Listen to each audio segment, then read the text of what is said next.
también es venezolano, y van a conversar durante esta tarde con nosotros y nosotras sobre Venezuela y la agenda LGBTI que se construye tanto dentro en Venezuela como los venezolanos fuera de su país. Entonces, vamos a seguirla. Este panel es el único panel que a esta hora tiene transmisión por las redes sociales de Caribe Afirmativo, así que si quieren que alguien lo siga, cuenten en sus redes sociales que pueden seguirlo en las redes sociales de Caribe Afirmativo.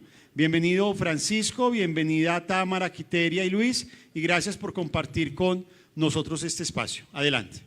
Bueno, pues muy buenas tardes para todas, para todos. Es para nosotros cuatro un gran placer poder compartir este panel con todos ustedes.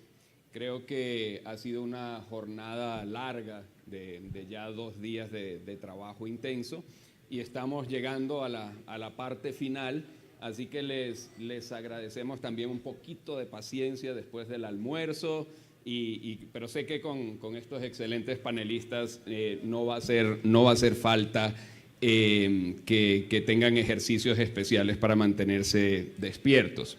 Este es un panel que nosotros consideramos particularmente interesante. Desde luego los cuatro provenimos de Venezuela y el panel se llama La crisis democrática en Venezuela. De alguna forma, en todos sus países yo estoy seguro que la información es cotidiana y siempre de alguna forma se hace referencia a lo que está sucediendo en Venezuela en estos momentos, y creo que nada mejor que contar con 3 personas que trabajan todos los días de una o de otra forma y que conocen perfectamente bien qué es lo que está sucediendo en el país desde diferentes perspectivas, además.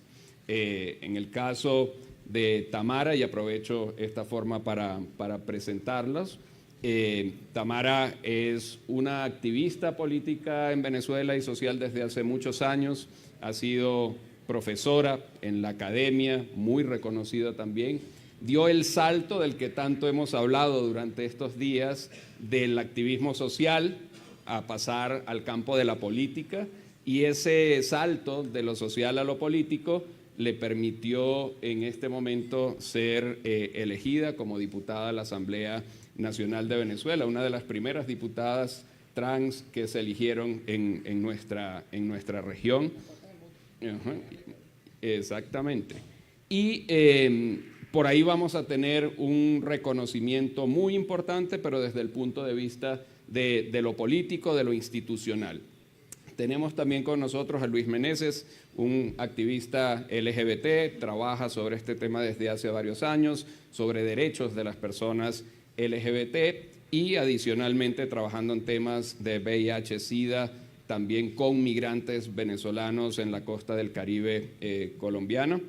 Y después tenemos a Quiteria Franco. Quiteria es también una persona muy especial porque tiene varios sombreros que le permiten tener una percepción de la realidad bastante completa. Quiteria es comunicadora, experta en temas de comunicación, de manejos de lenguaje, que creo que es muy importante también para comprender qué es lo que está pasando en Venezuela. Es activista, es bloguera, así que tienen que seguir el blog de Quiteria porque hay información muy valiosa, y además es una académica también muy reconocida en el país. Así que, como ustedes están viendo, tenemos todas las condiciones para que este panel sea muy exitoso. Yo no quiero alargarme mucho, solo que cuando el panel recibe el nombre de Crisis Democrática en Venezuela, yo creo que lo primero que tenemos es que no olvidar que la democracia, de alguna forma, para poder determinar si hay una crisis o no, tiene que cumplir al menos con algunos valores mínimos que son compartidos por todas las democracias. Más allá del adjetivo calificativo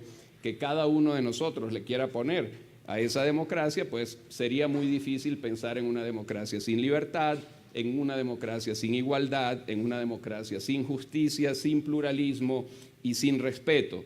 Y en ese sentido es que yo creo que de alguna forma cuando abordemos el tema desde la crisis democrática de Venezuela, lo pensemos también en función de esa crisis de valores que les mencionaba en este momento.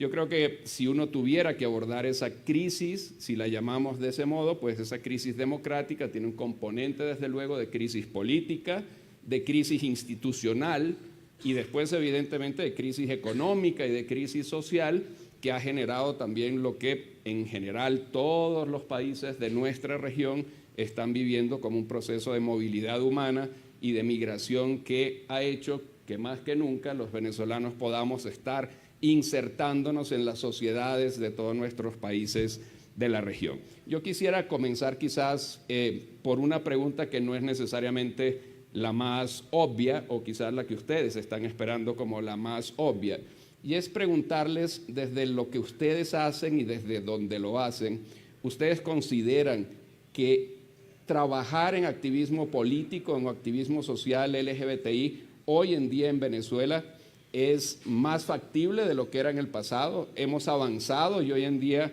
como líderes LGBTI, como líderes políticos LGBTI, ¿ustedes sienten que lo pueden hacer mejor de lo que hacían antes? Quien quiera comenzar. ¿Tú qué dijiste? Una cosa de ahí. Sí, yo puedo aprovechar para aclarar. Salió una entrevista en El Espectador que ha estado haciendo la cobertura de este encuentro, titulada algo así como «En Venezuela es imposible hacer activismo LGBTI», en referencia a algo que yo había mencionado. Lo que realmente yo quise decir es que la situación de Venezuela hace muy cuesta arriba, de verdad, muy difícil hacer incidencia política, que es muy diferente a hablar de activismo. ¿Por qué es difícil hacer activismo, incidencia política en Venezuela? Porque no tenemos instituciones. Es decir, las instituciones están cooptadas por el señor Maduro y toda su comitiva. No hay separación de poderes.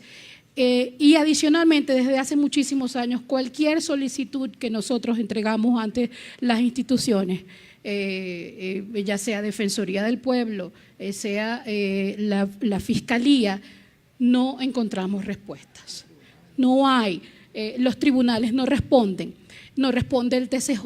Entonces, es muy difícil realmente hacer incidencia política, que es lo que Unión Afirmativa, la organización que yo coordino, hace desde sus inicios, hace ya 19 años, que es tratar de exigir los derechos que hemos estado exigiendo a nivel mundial, básicamente el derecho a la no discriminación, la identidad de personas trans e intersex y el reconocimiento legal de las parejas del mismo sexo.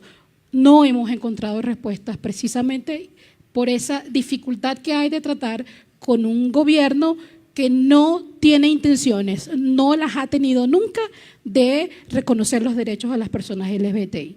Y muy por el contrario, durante muchísimo tiempo la Asamblea Nacional estuvo dominada por el partido del gobierno, el PSUV, y cualquier iniciativa de ley que se emprendía, y recuerdo particularmente la ley contra la discriminación racial, estaba originalmente pensada para que fuese una ley contra la discriminación amplia y general, tal como lo sugiere y lo establecen los estándares internacionales recomendados por Naciones Unidas.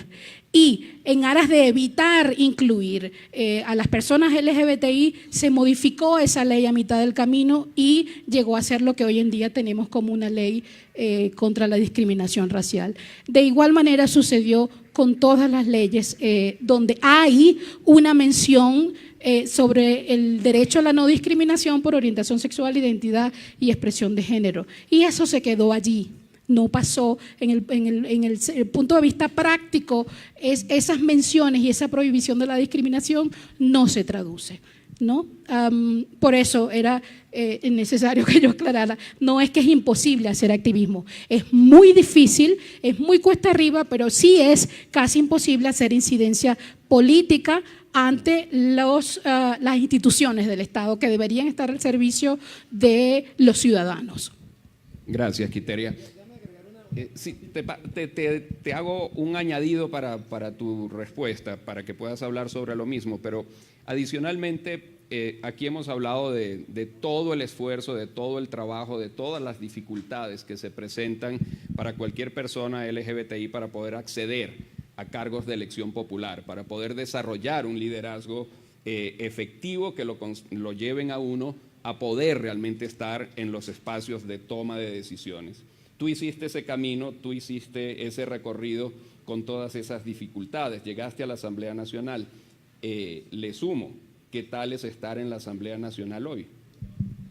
Comienzo por la primera parte y complementando un poquito lo que decía Quiteria. Yo cada vez que salgo de Venezuela a cualquier otro país, me pongo verde de envidia del grado de organización de las ONG que se ocupan de los asuntos LGBT. Y entro entonces como investigadora en el proceso de cuestionarme las razones por las cuales tenemos esa depauperación desde el punto de vista organizativo y siempre lo hemos tenido. Y las razones que he encontrado están relacionadas con lo siguiente. Uno, Venezuela es todavía considerada por la ONU un país de ingreso medio alto, a pesar de la crisis que tenemos. Eso nos impide, por ejemplo, tener acceso al Fondo Global, entre otras cosas, en el tema de antirretrovirales, es decir, una cantidad de cosas, pero como la ONU es como un paquidermo, no reconoce el cambio de las condiciones económicas de Venezuela. Y entonces, ¿cómo incidía esto? Salvo en el tema de VIH en los años 90 y comienzo de los 2000, que hubo algunas ONG dedicadas al tema de VIH que obtuvieron ciertos fondos y ciertos financiamientos. Las organizaciones LGBT como tales nunca obtuvieron acceso a financiamientos, o cuando los obtenían era de manera muy coyuntural y por montos ridículos de $2.000, $3.000, $1.000. Eso generaba que en nuestras organizaciones ninguna haya tenido jamás una sede. Ninguna organización, salvo Alianza Lambda, que se le dieron en algún momento una sede ahí en el Parque Central, pero nunca tuvimos una sede. Nunca hemos tenido capacidad de pagarle a nadie, a una secretaria o a alguien.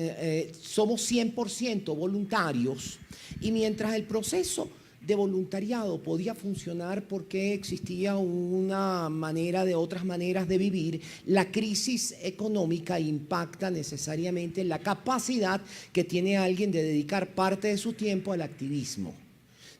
Si a eso le agregamos el tema de la diáspora forzada, de la reubicación territorial de los venezolanos debido a la crisis económica que estamos viviendo, hoy en día prácticamente estamos solos.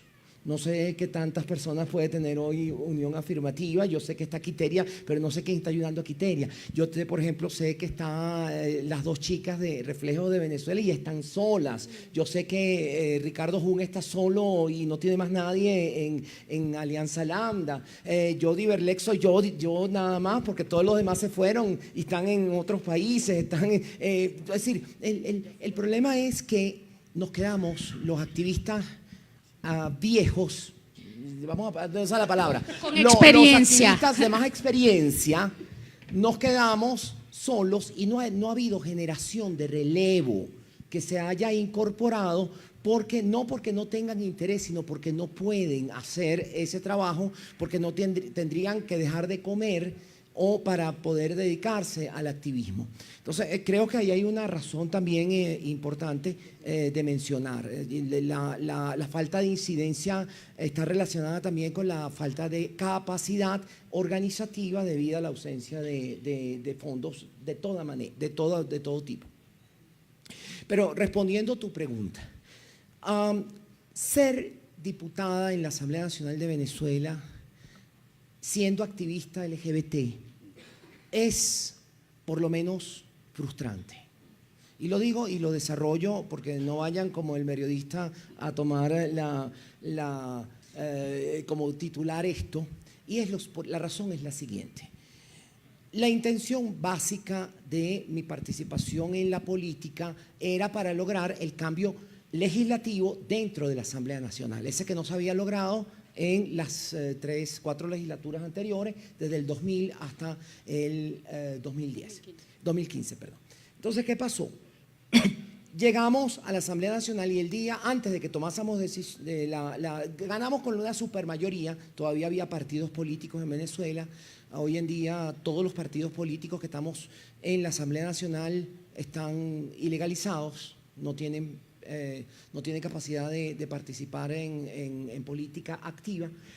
Fueron ilegalizados por el CNE, el Consejo Nacional Electoral, pero en aquel momento actuamos dentro de la unidad con los partidos políticos y ganamos la supermayoría en esa unidad, 3/4 partes de la Asamblea, pero inmediatamente después del que ganamos, la antigua legislatura, que era 100% chavista, tomó la decisión de apurar el nombramiento del Tribunal Supremo de Justicia y nombró magistrados que no tenían los requisitos y prescindiendo de todos los lapsos constitucionales y legales para el nombramiento.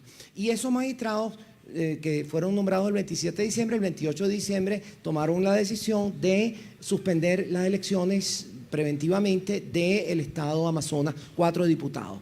Ese juicio, por cierto, no ha adelantado, pero ni un ápice desde entonces. Era simplemente a los fines de eliminar la supermayoría. A partir de ahí ha habido 96 decisiones del Tribunal Supremo de Justicia en contra de la Asamblea Nacional, que le ha privado de su derecho de legislar, de su derecho de investigar, de su derecho de hacer citar funcionarios y ahora pues ha levantado la inmunidad parlamentaria de 20 y tantos, desde hace 2 años algunos, y ahorita 14, 15 más. Somos 112, acuérdense que estamos hablando entonces de un porcentaje importante. En esas condiciones, yo cuando llegué a la Asamblea yo me incorporé en la Comisión de Política Interior. ¿Y por qué? Porque en la Comisión de Política Interior le corresponde el tema del registro civil. Y entonces la Ley Orgánica de Registro Civil es la que regula el matrimonio, regula la identidad, regula una serie de cosas y era la vía perfecta para proponer una reforma de la Ley Orgánica de Registro Civil. Entonces, ¿qué pasó? Se aprobó anteriormente una reforma de una ley orgánica y el Tribunal Supremo, por cierto, dijo que ya lo que había dicho en el 2002 ya no valía. En el 2002 había decidido que la reforma de una ley orgánica no necesitaba de la mayoría de las 2/3 partes de la Asamblea Nacional para ser aprobada y ahora dijo no, esa reforma es nula porque necesita las 2/3 partes que se habían perdido por la suspensión del 28 de diciembre del año anterior. Lo cual hacía imposible, desde el punto de vista fáctico, pasar a la discusión de una reforma de una ley orgánica, porque ya no teníamos la mayoría para la reforma de la ley orgánica. Entonces, se empieza a pensar en una ley de derechos para las personas LGBT o ley de protección a la igualdad de derechos a la población de personas LGBT, y esa ley, por el tema político, desde el año 2016 la Asamblea Nacional no ha podido aprobar una sola ley. Lo que ha venido haciéndose desde este año es, el año pasado se aprobaron 2 y se dejaron en un banco con un congelador para que cuando llegue la democracia entren en vigencia. Y más recientemente se ha tomado la decisión de llevar adelante algunas leyes. Entonces, no sé, tal vez podríamos pensar en una ley en este momento. Ahora, para dejarla en una gaveta, no lo sé. Es que cuando digo frustrante, es frustrante por eso. Gracias, Tamara. Luis, yo cuando conversamos sobre cómo hacer la presentación de cada uno brevemente, Luis colocó un elemento al final que creo que no lo hice al principio para guardarlo justamente para ahora. Luis formó parte del PSUV hace algún tiempo atrás y hoy en día él mismo se define como disidente del PSUV. ¿Cómo tú puedes hacer análisis de esa crisis democrática a la cual nos referimos, estando ahora aquí en Colombia, en Barranquilla, y conociendo y viviendo todo lo que tú hiciste en el pasado en materia de participación y de activismo? Okay. Bueno, primero lo del tema de lo difícil de ser activismo en Venezuela. Es, como decía Tamara y como decía Quiteria, pues es un tema bastante complicado, puesto que las organizaciones pues mayormente son una sola persona porque no tienen apoyo económico. y al mismo tiempo algunas ya han desaparecido, por lo menos como la fundación que yo presido, pues ya ninguno de los que éramos 4 personas, pues ya ninguno estamos en Venezuela. Entonces desde el Zulia pues se dejaron de hacer actividades o cosas que fueran en pro de la lucha LGBT. Por lo menos nosotros desde el Zulia impulsábamos temas de leyes regionales porque sabíamos que a nivel nacional el tema legislativo estaba paralizado por el tema que acaba de mencionar Tamara de la decisión del Tribunal Supremo de Justicia. Más sin embargo, aunado a eso, el activismo LGBT en Venezuela, desde mi punto de vista, ha estado dividido en 3. Es decir, quienes en su momento o todavía siguen siendo parte del gobierno, apoyan al gobierno, quienes forman parte de oposición y quienes sencillamente son independientes, no forman parte de ningún partido político. Entonces la política pública en algunos casos o algunas actividades pro derechos LGBT mayormente eran aprobados para las organizaciones pro gobiernos.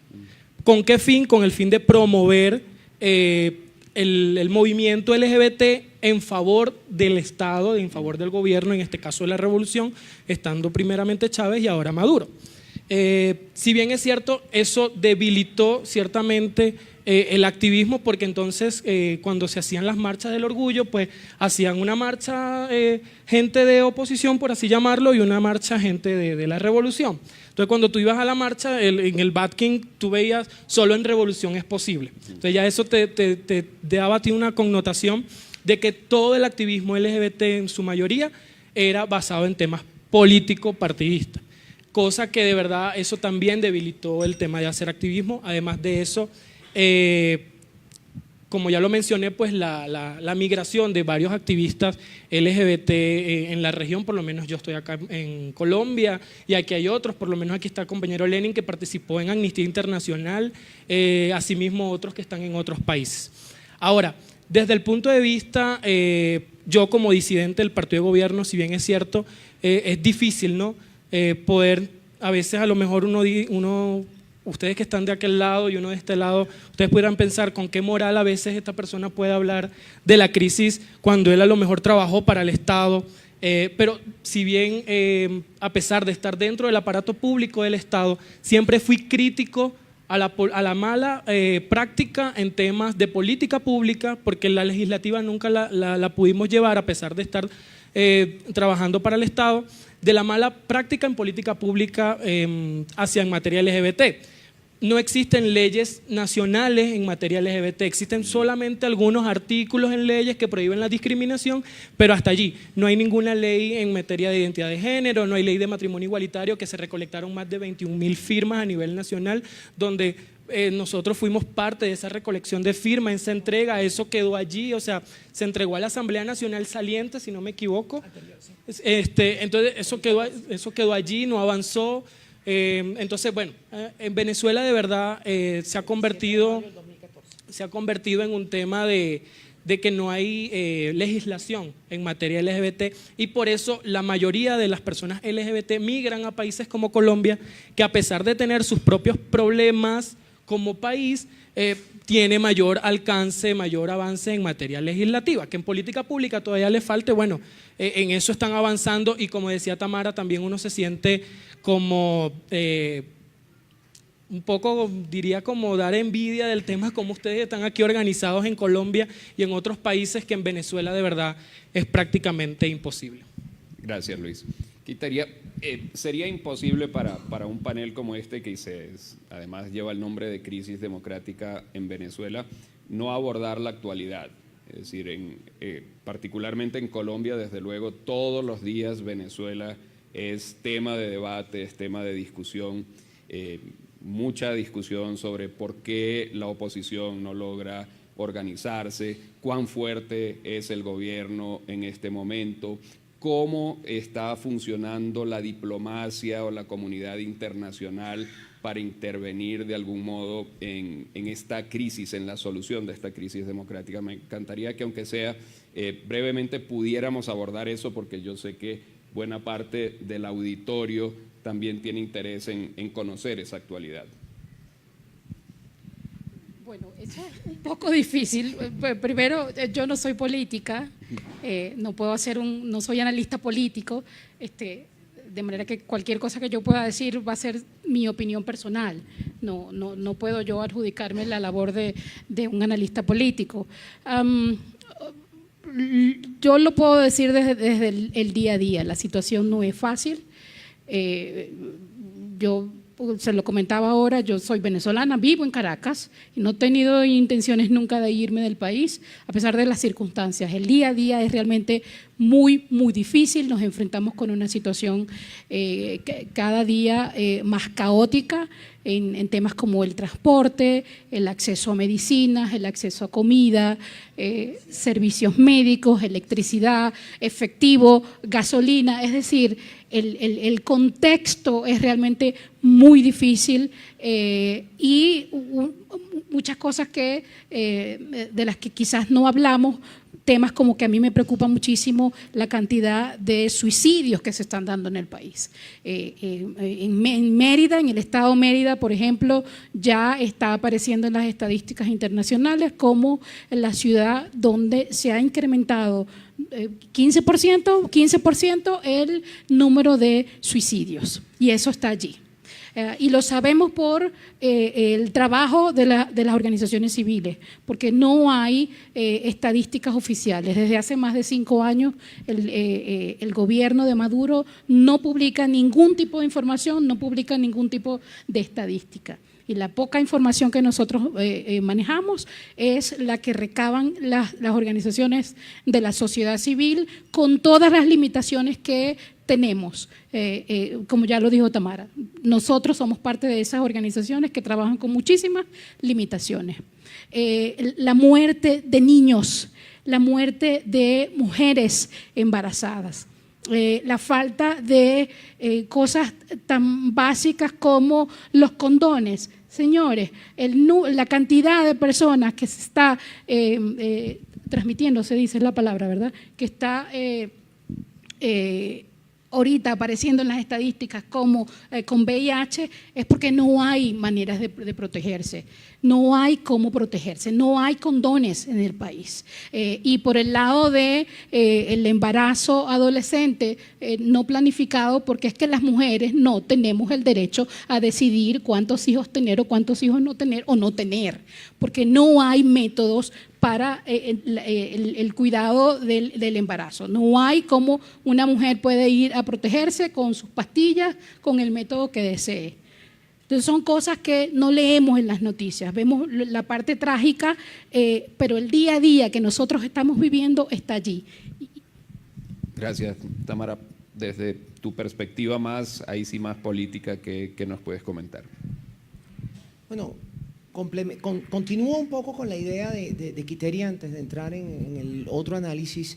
Efectivamente, las ONG en Venezuela, voy a decir 3 cosas. Primero, la ONG en Venezuela se han convertido, con todas estas limitaciones que estamos viendo, de ausencia de dinero, de voluntariado puro y duro, se han convertido en aquellos que suplen el silencio de las cifras oficiales. La propaganda, cuando la propaganda estaba en contra de la realidad, desde muy temprano, 2004 por ejemplo, cuando empieza a aumentar la criminalidad, se dejaron de dar cifras sobre homicidios y en general sobre todo tipo de delito. Entonces entra el Observatorio Venezolano de la Violencia, que desde entonces ha dado las cifras sobre criminalidad. Y otros observadores. Se dejan de dar cifras sobre feminicidios, femicidios, muerte, violencia basada en género y todo lo demás. Entonces vienen el Observatorio Venezolano de Violencia contra la Mujer, CEPAS y otras organizaciones a suplir ese silencio.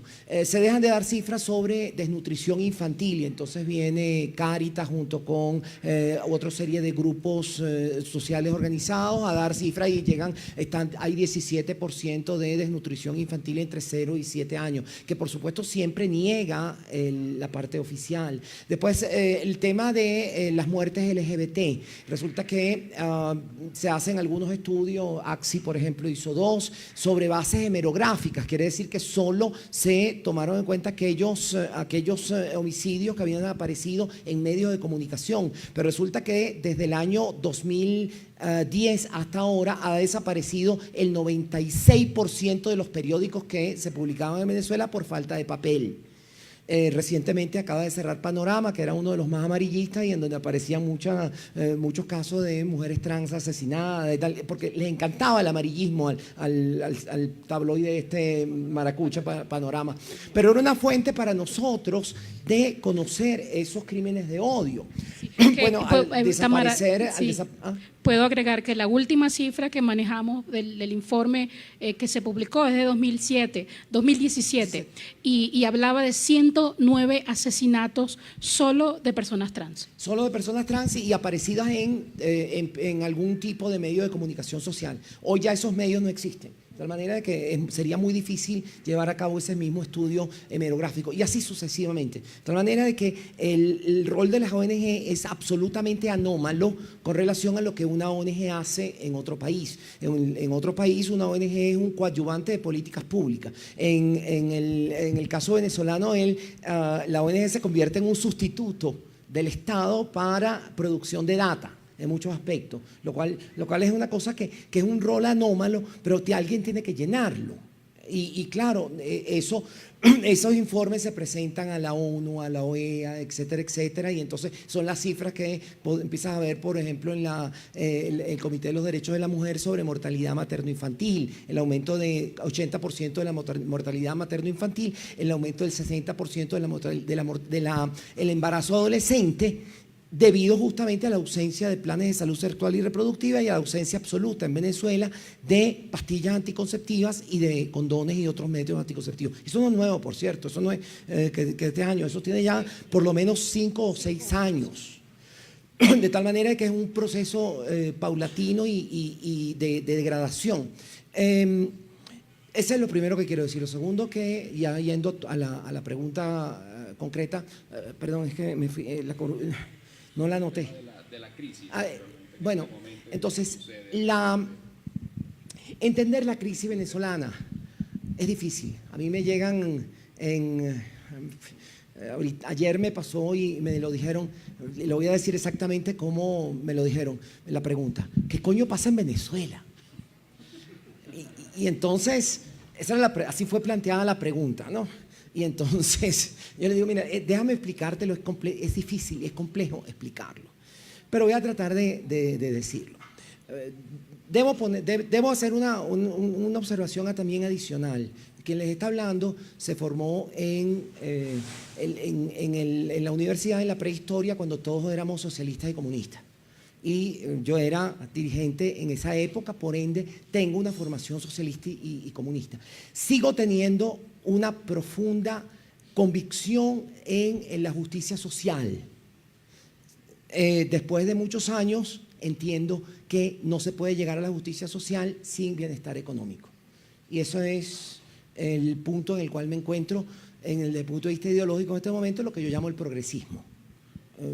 El desarrollo económico con inclusión. Eso para que ustedes entiendan dónde me ubico ideológicamente y de dónde vengo. Porque con el tema venezolano siempre el chavismo del inicio monopolizó la denominación socialismo. Y hoy en día, de hecho, en la discusión en Venezuela, si tú dices, es que yo tengo fuentes socialistas, me van a execrar por todos lados. Porque van a decir, no, pero es que hay que decir de dónde tú vienes y quién tú eres. De hecho, formo parte de Voluntad Popular, que es un miembro activo de la Internacional Socialista. O sea, vamos a ubicarnos de dónde estamos. Y entonces siempre el chavismo dijo, no, todos los demás son de derecha, nosotros somos de izquierda. Esa dicotomía que se ponía ahí, cuando todos los partidos de izquierda, en realidad, salvo el PSV, estábamos en la oposición. Eso como elemento para que puedan entender mejor lo que voy a decir. Cuando a partir de el 2002 empieza la bonanza petrolera, entraron en Venezuela más de 150.000 millones de dólares, lo que significa que entraron más dólares que los que habían entrado desde la Guerra de la Independencia hasta el año 2002. Vamos a decir eso así. Pero al mismo tiempo, el gobierno de Chávez irresponsablemente se endeudó, pasando la deuda externa venezolana de 28.000 millones de dólares a más de 170.000 millones de dólares. Por eso que nosotros estamos ahorita en default de toda la deuda. No podemos pagar la deuda que asumimos en aquel tiempo, ni los intereses ni el capital. ¿Dónde fue ese dinero?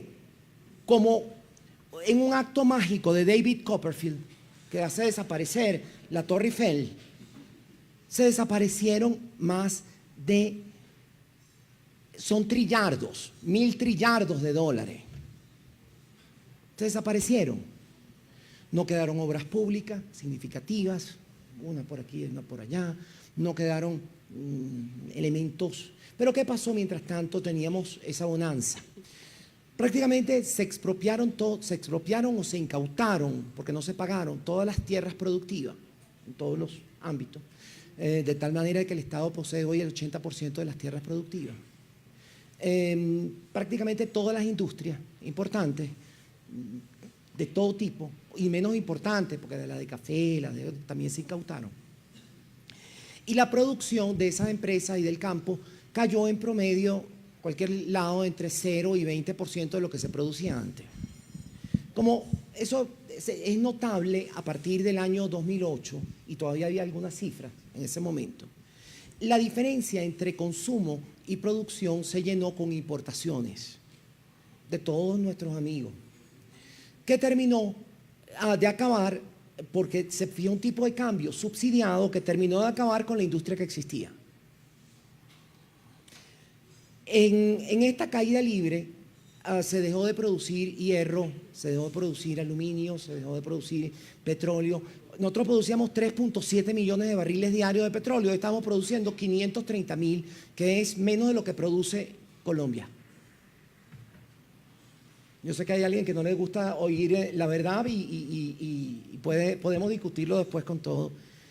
Y frente a esta realidad, lo que sucede es que cuando caen los precios del petróleo, ya no había suficiente como para llenar ese vacío, pero tampoco se podía producir. Eso desde el punto de vista económico.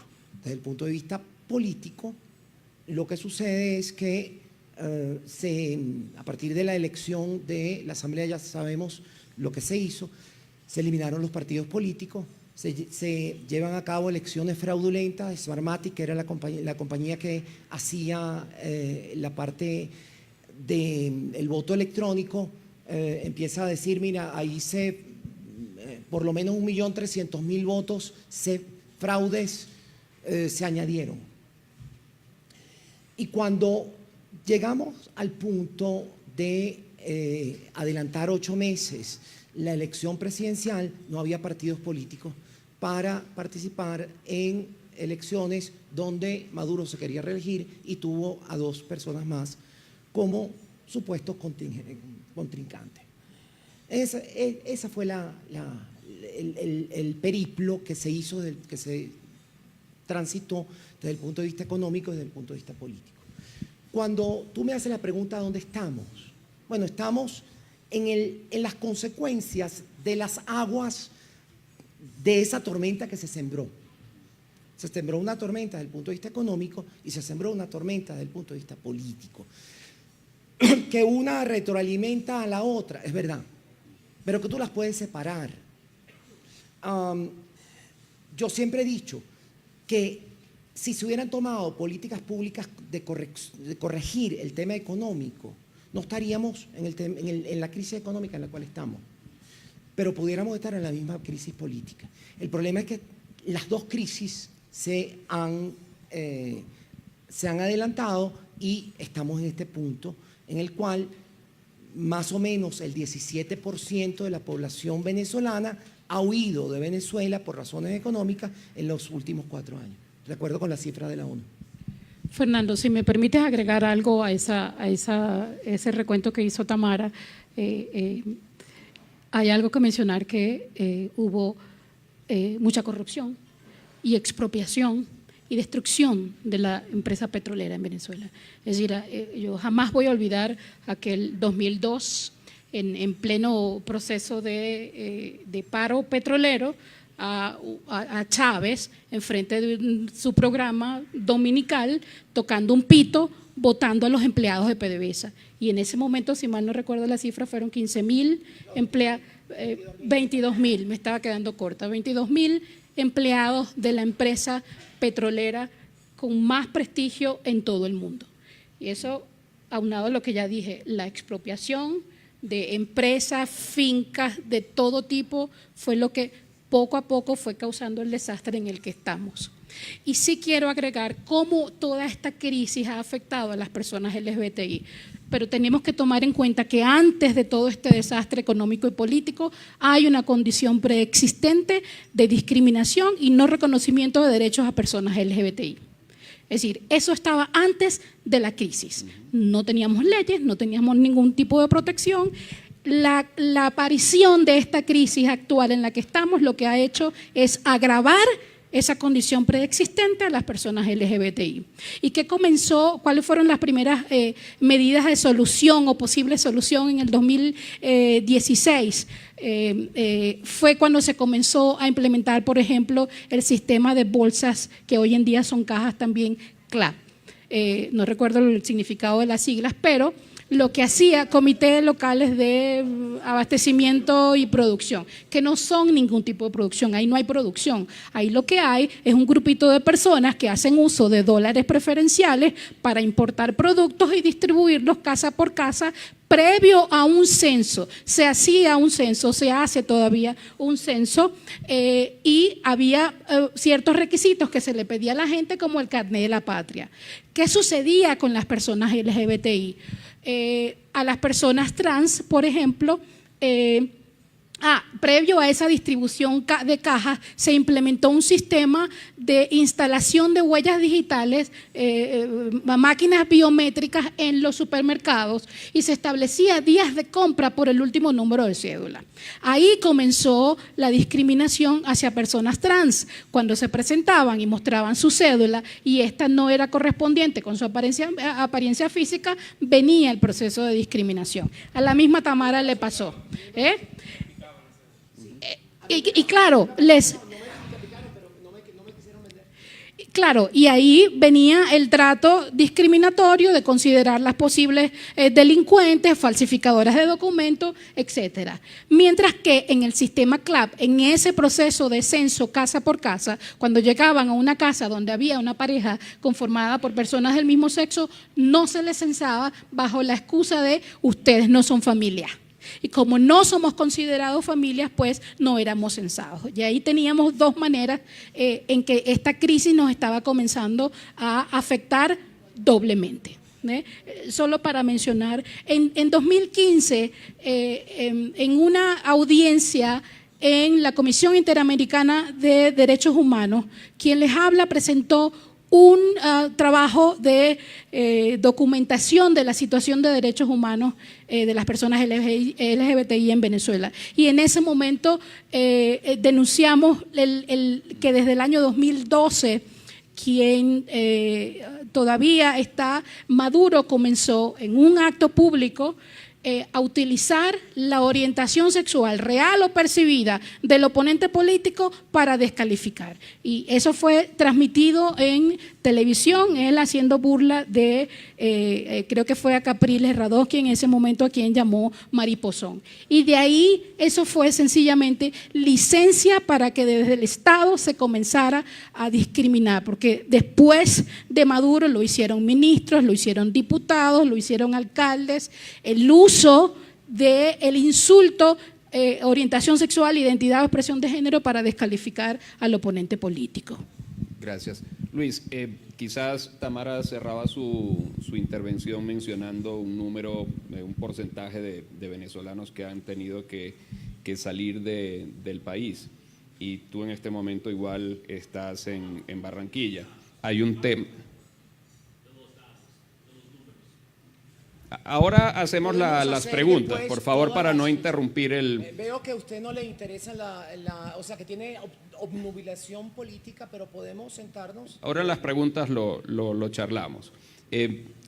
Un porcentaje X de venezolanos y venezolanas que han tenido que salir de su país. Y en este caso me encantaría dos cosas. Una, ver tu percepción desde afuera. Quiteria y Tamara están en este momento en Venezuela. Una cuestión es la percepción de la vivencia cotidiana en el país. Otro aspecto es cómo uno como venezolano puede ver la situación desde afuera. Y el segundo tema es el de la crisis humanitaria.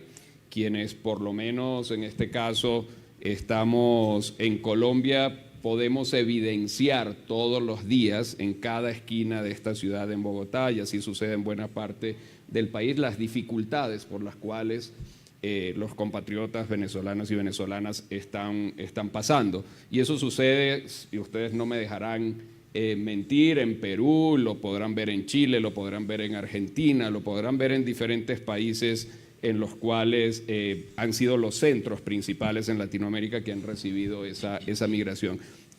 Yo sé que tú trabajas también con población venezolana migrante y quisiera en un corto plazo ver cómo puedes darnos alguna idea. Okay. Bueno, desde la organización que presido en Venezuela, estamos trabajando para poderla constituir acá en Colombia, hemos venido haciendo una caracterización o un registro de población migrante LGBT y población migrante con VIH. Y desde el tema VIH hemos venido atendiendo una problemática que por lo menos para Colombia, a nivel de datos del Ministerio de Salud y de la Organización Mundial de la Salud, hay aproximadamente 3.000 personas que viven con VIH en Colombia solamente. Es decir, 3.000 personas que salieron desde Venezuela por temor a su vida, porque en Venezuela desde hace ya un tiempo, como aproximadamente 3 años, no hay acceso al tema de tratamientos antirretrovirales. Y si lo hay, entonces es que están vencidos porque pasan mucho tiempo en los galpones del ministerio y los sacan cuando ya están vencidos. Y también aclarar que esa no es medicina comprada del dinero del Estado. Pues el Estado no hace compra de medicamentos antirretrovirales desde el 2016, si no me equivoco.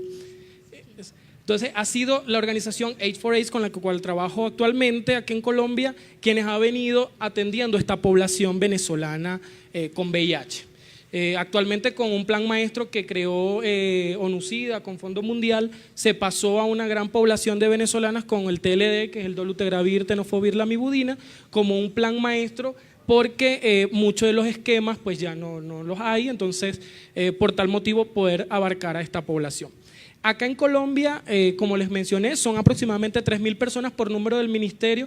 Nosotros tenemos un registro de atención de 300 personas distribuidas en toda Colombia, a la cual le hemos brindado una atención médica gratuita, una atención con medicamentos, pero también es muy importante la atención psicosocial. Pero entonces la persona migra por temor a que su vida esté en peligro, y hablo del tema VIH, porque no hay medicamentos. Entonces se encuentra acá en Colombia con unas barreras de acceso a la salud, entonces también existe ese temor. Y más allá de eso, el tema de trabajo, que no consigue trabajo, el tema de vivienda, y todo eso lo afecta emocionalmente. Si uno no trabaja o no apoya al migrante en temas, en la atención psicosocial, no podemos generar una mejor calidad de vida para el migrante. Entonces no hacemos nada tampoco con entregar medicina cuando sentimentalmente, emocionalmente la persona está quebrada por esa migración forzada a la cual se vio. Porque como lo dicen todos, pues Venezuela o los venezolanos no estamos en temas de, nosotros no estamos para migrar, nosotros más bien recibíamos migrantes. Yo creo que Quiteria lo dijo en Ecuador cuando estuvimos, y muchos pues lo han repetido, y es así. Es decir, el venezolano nunca estuvo acostumbrado a migrar, lo digo yo desde mi perspectiva.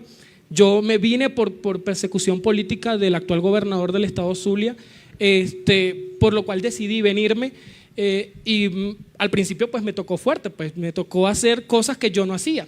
Y al mismo tiempo también pasa en la migración LGBT, que le ha tocado asumir roles para poder sobrevivir que no les compete, por lo menos lo que es el trabajo sexual. Aquí las personas mayormente LGBT le ha tocado hacer trabajo sexual por tener recursos para poder pagar arriendo, para poder comer, para poder vivir y quizás hasta para comprar su medicina también. Entonces se ha tocado ese tema de que migras, entonces te toca prostituirte por las buenas, porque el que la hace por las buenas porque sencillamente le gusta ese trabajo, pero también por las malas, y la mayoría es por las malas. Por las malas es que te toca por necesidad hacerlo. Entonces, desde la organización hemos venido haciendo ese trabajo, articulado con diferentes organizaciones de base comunitaria y ONG y agencias de cooperación internacional para ese trabajo más enfocado en la migración LGBT, como un plan de empleabilidad para población LGBT migrante venezolana, como un acceso al tema de la salud sin necesidad de tener un permiso especial de permanencia o un carnet o una credencial que te acredite para poder obtener atención médica especializada o medicamento.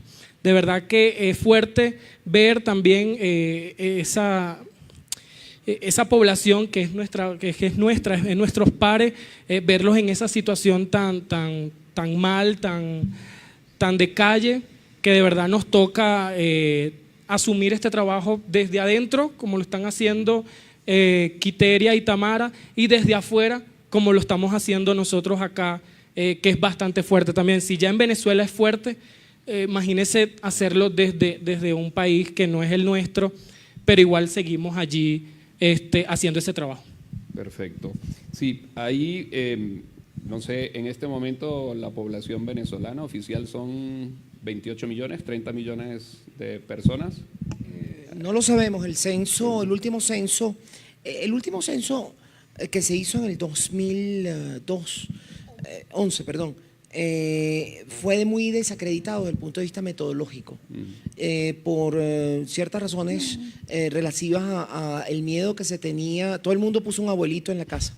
Entonces se aumentó la población. ¿Por qué? Porque se corrió el rumor de que si tú no tenías alguna habitación en la casa que no estuviese ocupada, que podían entrar, etcétera, etcétera. Entonces todo el mundo inventó alguien en la casa, yo me reuní con la gente del INE y decían, mira, esto estadísticamente no tiene ningún sentido. Entonces, por eso ese censo nunca se le dio mucha publicidad. Por eso tendríamos que nosotros volver al censo del 2002 y proyectarlo desde el punto de vista de la población. Entonces estaríamos llegando a 29 millones. Si se estima que 4,5 millones se han ido, quedaríamos en Venezuela alrededor de 23 millones de personas. No, solo hacía digamos, siempre tú mencionabas la dificultad de cifras en el caso de Venezuela, por la dificultad de tener cifras oficiales y que toca algunas organizaciones que puedan sacar esos datos. Lo único que quería era brevemente hacer un comparativo. Las cifras oficiales de Migración Colombia, solamente el caso de Colombia,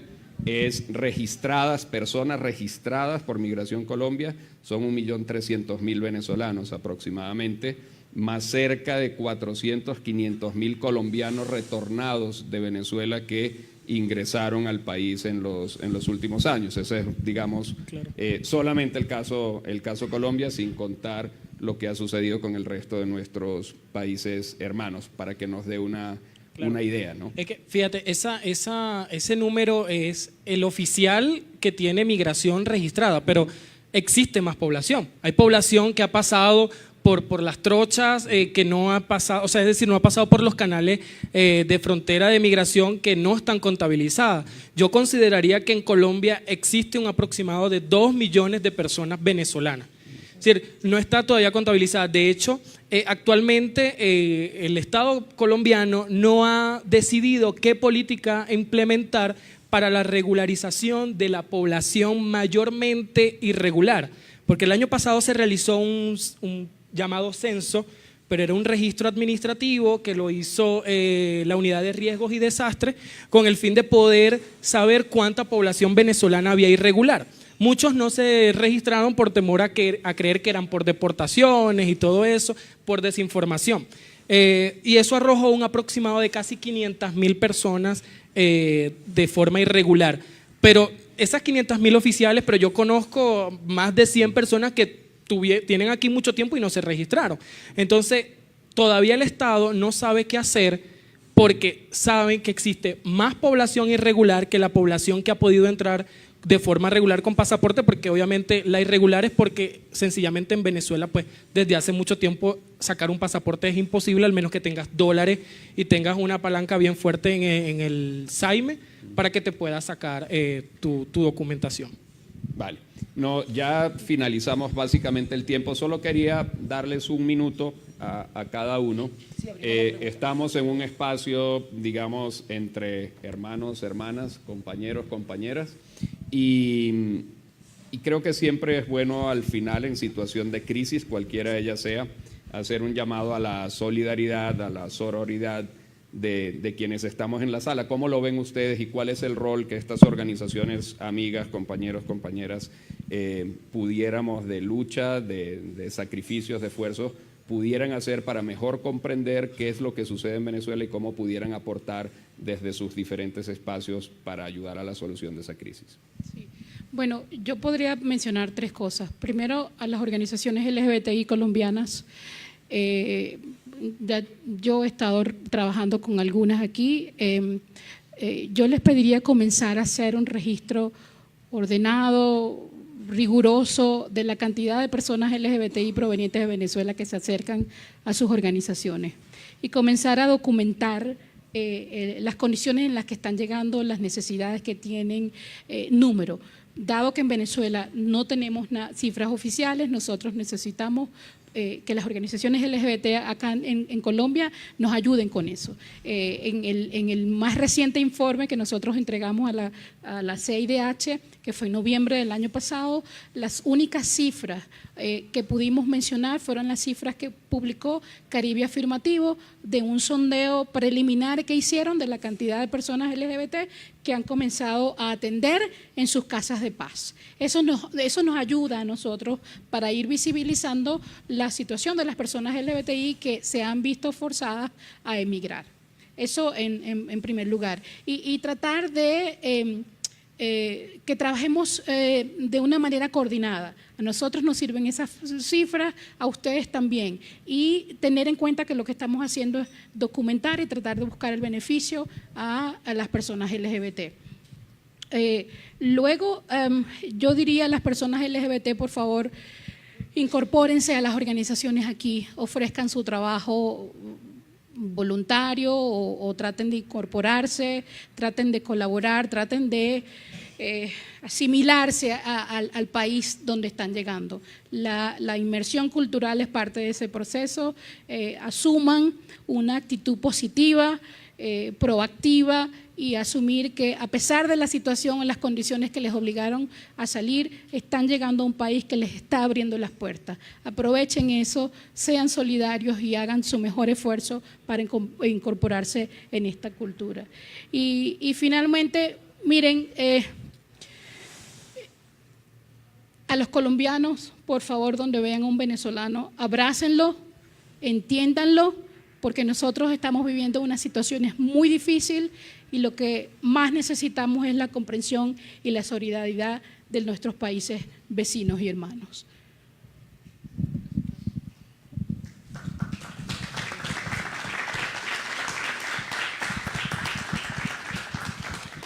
Bueno, yo me sumo de verdad a lo que dice Quiteria, es decir, desde las organizaciones colombianas, pues trabajar en ese tema que ya lo hemos venido haciendo. Pues con Caribe participé el año pasado en un encuentro de líderes migrantes del Caribe colombiano y desde allí pues se sumaron varias personas al tema de activismo. Hoy por hoy pues habemos más de 15 venezolanos activamente en el tema de activismo LGBT a nivel nacional. Asimismo también formamos parte de la plataforma LGBT por la paz, es decir, nos hemos venido integrando, ¿no? Y esa es la invitación, como lo decía Quiteria, igualmente la invitación a las organizaciones colombianas pues a estar atentos a recibir a esta población que es bastante, que viene bastante trastocada con este tema de la migración, porque también dejan de lado a veces a sus familias allá en Venezuela y vienen para acá con el fin de progresar, de salir adelante y se topan con muchas trabas en el camino. que de verdad eso les hace sentirse más vulnerables. Entonces, agradecido de verdad con la invitación de Caribe y del equipo organizador y de tocar este tema que es muy importante porque Venezuela hoy está en el ojo de la mirada internacional y tocar el tema LGBT, tocar el tema en el tema VIH también es muy importante para poder saber y conocer y decirles a viva voz de lo que verdaderamente sufre un venezolano dentro y fuera de Venezuela. Yo quisiera decir que nadie se imagina realmente lo que pasa en Venezuela, porque las cifras no dicen nada. Vivir con 1.300.000% de inflación durante el último año, eso no significa nada para nadie, tampoco no significa nada para nosotros, salvo que sabemos que lo que gastamos hoy en el mercado, la semana que viene va a ser un 40% más y en un mes va a ser 100% más. Es eso, pero sabemos también que el sueldo mínimo en Venezuela es de $9 mensuales, 50.000 pesos locales, de tal manera de que la capacidad que tiene el venezolano más pobre de tener acceso a cualquier cosa, es decir, la gente no está yendo al trabajo porque ya no puede pagar el transporte. Primero, no hay transporte, pero ya no lo puede pagar. Y no lo puede pagar porque el costo del transporte, si tú tomaras un transporte, es el 80% del sueldo mínimo.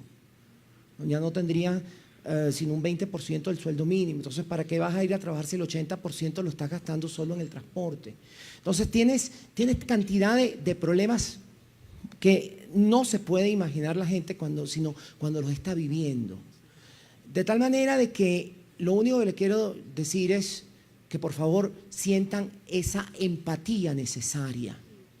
La empatía con aquel que ha llegado a otras tierras no por gusto, no por una decisión de emigrar voluntariamente tomada, sino por una necesidad de vida y porque realmente no tiene otra alternativa. Estamos en un momento crítico para la población venezolana y agradecemos esa acogida que ese 1.800.000, 2 millones de personas han tenido aquí en Colombia, alrededor de 800.000 en Ecuador, alrededor de 950.000 en Perú, alrededor de 430.000 en Chile, alrededor de 325.000 en Argentina, alrededor de unas 85.000 en Brasil y así en las islas del Caribe. Y hay que reconocer, hay que agradecer porque la situación de Venezuela es complicada y el drama humano de los vulnerables es peor. Es decir, la situación de la comunidad LGBT, particularmente de las personas trans, la situación de personas que viven con VIH, la situación de adultos mayores, la situación de personas con enfermedades crónicas, son aquellos que más sufren en una situación como la que estamos viviendo. Bueno, muchísimas gracias. Vamos a pasar un aplauso para todos ellos, por favor. Y ellas, por aquí hace rato voy a abusar, pero Darla Cristina estaba insistentemente también pidiendo la palabra. Buenas tardes, Julian Rodrigues de Brasil. Es un tema muy importante y muy controverso. Entonces me extrañó una cierta falta de pluralidad en la mesa, ¿no? Con puntos de vista diferentes. Por ejemplo, no me ha escuchado hablar sobre Trump, sobre la agresión imperialista sobre Venezuela, sobre bloqueo económico, o no hay un bloqueo económico. Me parece que hay un bloqueo económico, ¿no? Entonces, me parece que hay una agresión de Bolsonaro, amenazas de Duque. Entonces, es una situación que me parece más compleja, ¿no? Entonces, por ejemplo, si Venezuela vive uma crise, é inegável, por que é uma crise humanitária? Em Brasil, nós temos 14 mil milhões de desempregados. Eu não vejo ninguém dizer que é uma crise humanitária. É uma crise do capitalismo neoliberal em todo o mundo. Então, me parece que talvez se pudéssemos aprofundizar o debate, né, com outros pontos de vista, não? Porque há interesse no petróleo de Venezuela. E me parece que há também pressuposto para debater a democracia, que é o respeito à autodeterminação de los pueblos, contra as agressões de outros pueblos. E minha empatia é pelo todo o pueblo venezolano que está sendo ameaçado por uma invasão imperialista. Esto Disculpa, precisa ser dicho o no. ¿Cuál es la pregunta? Gracias. ¿Cuál es la pregunta? Es una afirmación, me parece que tengo derecho a libertad de expresión o no. Bueno, yo, por lo que entendí, Sí. Primero recojamos las preguntas para no hacer debate. Bueno, buenas tardes. Sí, no, lo que estoy diciéndole es que recojamos primero las preguntas para que no sea respuesta una a una y se genere un diálogo entre las personas. Bueno, buenas tardes. Trataré de ser muy breve para que todos tengamos la palabra. Y yo sí considero que sí, existe una crisis venezolana democrática y económica, y en Colombia existe una crisis de gobernabilidad que nos pone en una situación muy difícil porque tenemos nuestros propios problemas, pero nos preocupa inmensamente la situación de las compañeras, y voy a hablar en especial de las mujeres cisgénero y transgénero que están ejerciendo la prostitución. Para quienes no se ubican geográficamente, mi territorio es al sur de Colombia, es donde está el mayor número de cultivos, de hectáreas de cultivos de coca en toda Latinoamérica, y por ende, con la forma en la que ha mutado el conflicto armado colombiano, pues la situación de riesgo que tienen estas mujeres que están ejerciendo el trabajo sexual para nosotras es de suma preocupación. Hemos hecho lo que hemos podido para trabajar temas de interrupción voluntaria del embarazo y demás, incluso hacer un mapa de riesgo para decirle dónde está cada actor y que cuidado que si va al uno no vaya a ir al otro. Entonces, eso para decirles que sí estamos tratando de hacer lo que está humanamente posible en nuestras posibilidades para ayudar a estas chicas y chicos. Gracias. Preguntarles a cualquiera de los tres que me quiera responder, ¿hacia dónde debemos caminar en Latinoamérica para que esto se solucione? Porque hay unos países que están caminando hacia la derecha y estamos llevados, y hay otros que caminaron hacia la extrema izquierda y también están llevados. ¿Hacia dónde deberíamos caminar democráticamente?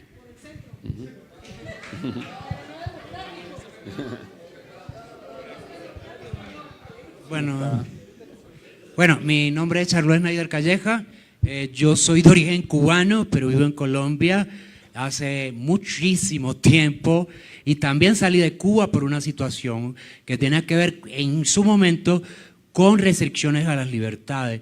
Yo creo que también voy a hacer un llamado de respeto, o sea, yo creo que el reclamo de la pluralidad del panel habría que hacérselo a quienes organizaron el evento o como sugerencia, hacerlo en algún momento, pero yo sí creo que, compañeras y compañeros, la democracia empieza cuando somos capaces de escucharnos los unos y las otras sin desde las pasiones atacarnos. Y lo digo porque, por ejemplo, yo sé que acá hay un colega de Cuba y hemos estado todo el tiempo hablando desde el diálogo, desde el entender la posición de él y él entender la mía. Entonces creo que también, porque creo que, ojo, admiro la valentía que tienen estas tres personas, porque desde adentro todavía siguen trabajando, más allá de lo que tiene que ver con la situación política de Venezuela, por nuestra gente, por las personas lesbianas, gay, bisexuales y transgénero, que creo que también la situación ahí es compleja. O sea, creo que nosotros no podemos caer en el juego de la polarización, más aún de lo que ya está polarizado América Latina, porque eso es lo que quiere mucha gente, o vernos en un extremo o vernos en otro. Entonces, y más allá de eso, yo sí quería reconocer eso, y yo sí quisiera expresar, o sea, para poder entender el tema también del bloqueo, porque el bloqueo también yo lo veo como un tema de estrategia, ¿me entiende? Desde afuera, pero también una estrategia que a veces utilizan desde adentro, ¿me entiende? Para perpetuar vulneraciones de derechos. Entonces hay que ser también cuidadoso. O sea, puedo entender el tema de la soberanía de los pueblos, que en eso estoy totalmente de acuerdo. Yo también fui comunista, fui socialista, milité en el Partido Comunista en Cuba, ¿me entiende? Pero hay cosas que atentan contra la vida la integridad de la gente y de nuestros líderes. Entonces también solidaridad en ese sentido hacia ellos. Y yo quisiera, Tamara, específicamente, tú que eres la primera mujer transgénero en llegar a ser diputada en Venezuela, que nos pudieras decir cómo ha sido ese ejercicio, qué ha implicado eso en tu costo individual, pero también en el costo colectivo para las mujeres y hombres transgéneros en Venezuela. Dos preguntas, por favor. Dos preguntas, no posiciones personales. Bueno, buenas tardes a todos. Tengo dos preguntas muy puntuales. Ahorita nuestra compañera hablaba sobre, en su mandato, bueno, en su periodo como parlamentaria en el gobierno venezolano, hablaba de un congelador de leyes o de políticas públicas que permitan más adelante, cuando se llegue o se restablezca una democracia, así lo dijo puntualmente, proteger los derechos de esta comunidad. Mi pregunta es, ¿qué mecanismos han creado para hacer efectiva esa protección más adelante? Un segundo. Dijeron que estaba... bueno, ¿puedo hacer otra preguntita solamente ahí? No, la última pregunta para mi compañero. Tú estás haciendo un trabajo acá en Barranquilla, si no estoy mal. Ella también hablaba sobre la crisis, nuestra otra compañera hablaba sobre la crisis en la irrisoria suma de condones que hay en Venezuela ahora mismo. ¿Por qué? Yo entiendo que toca emigrar por todas las necesidades por las que se pasa. ¿Por qué vienes y haces un trabajo acá y más bien con tus tres compañeros que estaban liderando una fundación allá no buscan alternativas para este tema? Varias personas han hecho varias preguntas. Bueno, pero las mías son muy concretas. A la diputada Tamara, dos cosas. ¿Cuáles son sus iniciativas como parlamentaria y las de su partido Voluntad Popular en términos de legislación hacia los derechos de la población LGBT? Segunda, ¿qué opina usted sobre la ley contra el odio y por la convivencia pacífica que acaba de aprobar la Asamblea Nacional Constituyente? Y tercera pregunta, ¿qué opina usted sobre las situaciones de bloqueo económico que no permiten que ingresen medicamentos a Venezuela para el tema del VIH, para tratar al resto de personas? Y una reflexión final, nosotros llevamos 50 años saliendo de un conflicto armado. Sería bueno saber cuál es la opinión de usted sobre cuál es la supuesta salida democrática en Venezuela, si es repetir la historia de Colombia. Gracias. Bueno, muchas gracias por las preguntas, son sumamente interesantes e importantes. La primera, que no fue pregunta sino comentario sobre la no pluralidad del panel. Debo indicar, sí, yo soy del gobierno legítimo, formo parte del gobierno legítimo de Juan Guaidó. Esa es una aseveración, es verdad. El señor forma parte del PSV. Formó parte del PSV hasta que se vino aquí. Y la señora jamás ha sido parte de un partido político y es absolutamente ONG. O sea, algo y totalmente independiente. O sea, creo que, no sé qué llaman pluralidad si no hablamos de lo que estamos viendo. ¿Ah?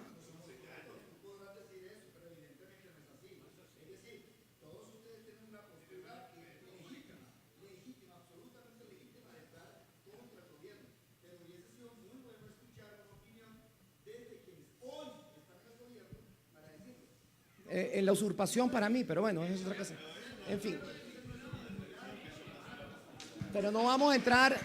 Ok. Sí.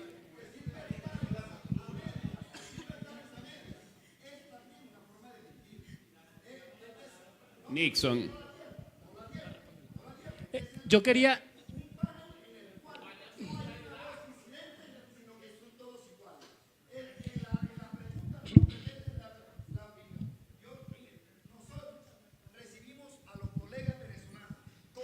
todo el cariño del mundo, porque sabemos que es una tragedia lo que están pasando, porque nosotros los colombianos nos fuimos para Venezuela también, y aquí los recibimos con todo el cariño y vamos a trabajar con ellos. Pero quienes les están haciendo xenofobia son los mismos aliados de tu gobierno que llaman legítimo, porque ese señor que fue nuestro procurador es el que dice que ellos vienen aquí a hacer mal en este país, y ellos son tus aliados allá. Entonces nosotros sí tenemos empatía con los venezolanos aquí. Los que no tienen empatía son los que quieren llevarlos a ustedes a la guerra. Y por último, no vamos a acompañar nunca una salida militar. Ojalá que el diálogo que se está abriendo hoy en Venezuela estamos totalmente de acuerdo. Ojalá, 100%. diálogo, y en eso estamos Tamara, de acuerdo. estaremos de Yo no acuerdo. acompaño una salida militar. Claro. No, Estamos totalmente de acuerdo. Yo estoy totalmente en contra de una invasión militar y en contra de una salida militar. Siempre he hablado de una salida pacífica y democrática, electoral. Por lo cual estoy totalmente de acuerdo con cualquier intervención militar extranjera, siempre lo he dicho. De hecho, me cayeron las redes cuando lo dije en el programa de Jaime Bailey. Estoy totalmente en contra de una salida militar con confrontación. Estoy de acuerdo con una salida electoral. Ok, déjame, ya que estoy en esta, pero si quieres termina con tu... No, quería comentarle con respecto al tema de que nadie está hablando desde el punto de vista pro gobierno, ¿no?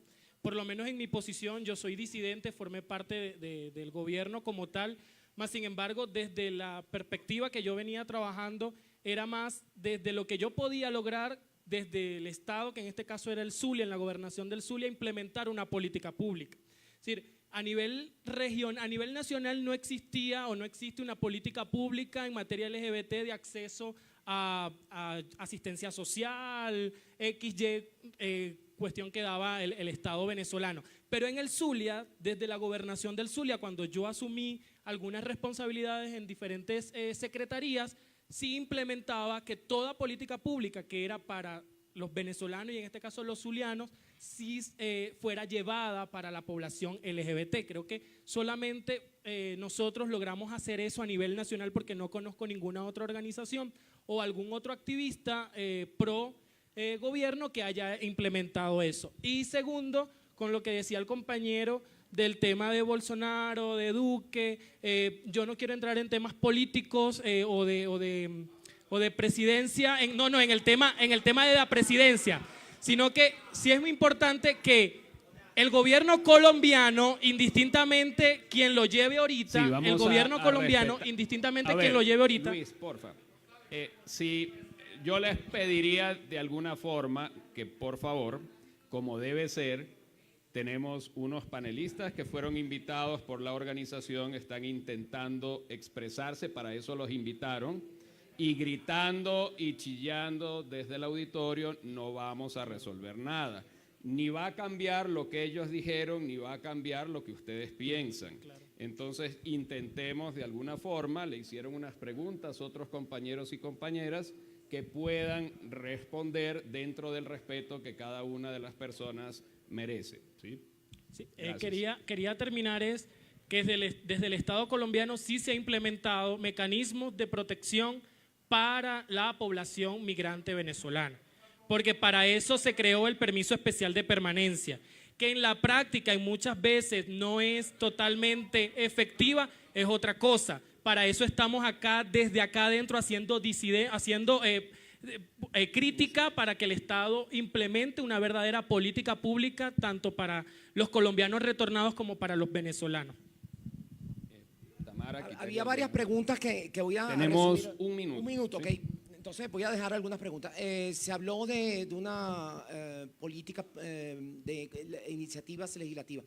Se introdujo un proyecto de reforma de la Ley Orgánica de Registro Civil que, por las razones que expliqué anteriormente, que incluía matrimonio igualitario, uniones estables de hecho, reconocimiento de la identidad de las personas trans, prohibición de mutilación genital de niños y niñas intersex, reconocimiento de un sexo intersex, reconocimiento del derecho al orden de los apellidos, al orden del nombre, al cambio del nombre, toda una serie de aspectos que están hoy en día reconocidos en muchos países. Por las razones que expliqué, de la mayoría que fue truncada, no se podía legislar con una ley orgánica. Entonces se pensó pasar eso a una ley especial y fue cuando se truncó el proceso legislativo en abril del año 2016. No se ha aprobado ninguna ley en la Asamblea Nacional desde entonces. Con relación a esta ley de odio dictada por la fraudulenta Asamblea Nacional Constituyente o autollamada Asamblea Constituyente, es otra de las leyes. ¿Qué es? Es una ley penal. Es una ley penal que tiene una serie de crímenes básicamente destinados a atacar la disidencia política. Es una ley con finalidad política que solamente ha sido utilizada en 2 ocasiones en cargos políticos. No hay ninguna otra, pero sí existen otras leyes contra la discriminación en el tema laboral que nunca ha sido aplicado, en el tema del poder popular que nunca ha sido aplicado, y no hay derechos de ninguna otra naturaleza en Venezuela, es decir, no hay derecho de la pareja, no hay derecho a la identidad de las personas trans, no hay ningún otro derecho específico con relación a personas LGBT. Solo quiero decir una última cosa, creo que fue una inquietud de alguien que preguntó.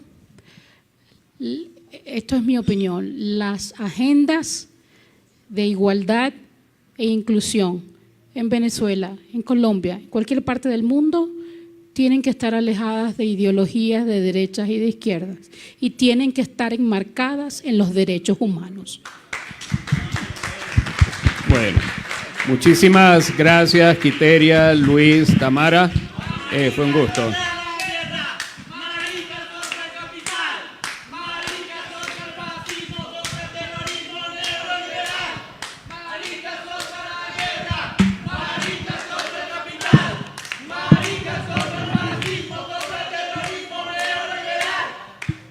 Bien, muchas gracias a los panelistas. Un aplauso a Venezuela.